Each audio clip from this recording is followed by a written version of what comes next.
Sure. And so that's so important, because if in a belief that we should do something, then that will guarantee 100% of trauma-free society. We blame the victims, and then what happens is those news will be washed out in a week. So it's very similar, just like the Vietnam veterans, they came back. And one thing making them become more traumatized is they feel the society suppressed everything and they are forgotten. So they don't get a larger community support, because it's blame, blame, blame, and then quiet down, right? And then that's it. And so I feel, well, at least our discussion today, I feel like I'm going to put out there at least a part of this, just to be able to say, hey, that's so important for any type of trauma, from bike accident to the bigger trauma. We need a community to support us. The connection and empowerment are really the two key for trauma recovery and post-traumatic stress growth.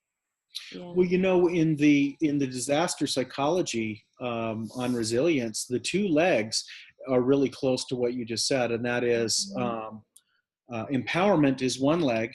The other leg to stand on is education. So what do we learn from what we've been through, and what can we learn ahead of time in our response, so that we can be empowered to recover when things do happen? So even preparing for disasters or preparing for accidents, maybe somebody suffers a traffic accident one day. Well, one thing we can prepare for future traffic accidents is maybe it's a good idea to have a first aid kit inside the car, so that when we have an accident, we have some equipment and we have some knowledge of what to do when this happens again. Sort of like my police colleague so many years ago that dealt with the young man that fell that long distance, is, okay, how do I increase my knowledge and how do I increase my skill with equipment, that if something like this should happen again, I'll be better prepared. Without worrying about what should have happened or what I should have known, but what can I do now? What's important now, and what are my capabilities? And in existential psychology, we talk about responsibility. What's my responsibility? And that's the ability to respond. So if my ability to respond to conditions is small today, what can I do to create a larger capacity of response for tomorrow? Definitely. But that comes back to what Anne said very beginning about, this is a process type of mindset.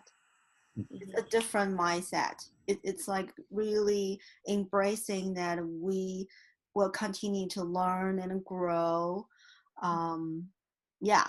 Instead of say, let's find who's a bad guy and then delete the bad guy, then we will all live in a perfect world.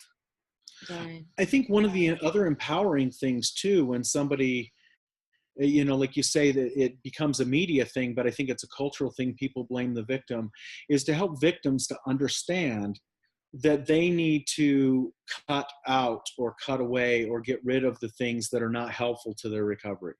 So the people that are accusing and not helpful, really, that needs to not be listened to, and that needs to be discarded. But what they need to really focus on are the people that are helpful, or the things in their life that they do find helpful. Yeah, definitely.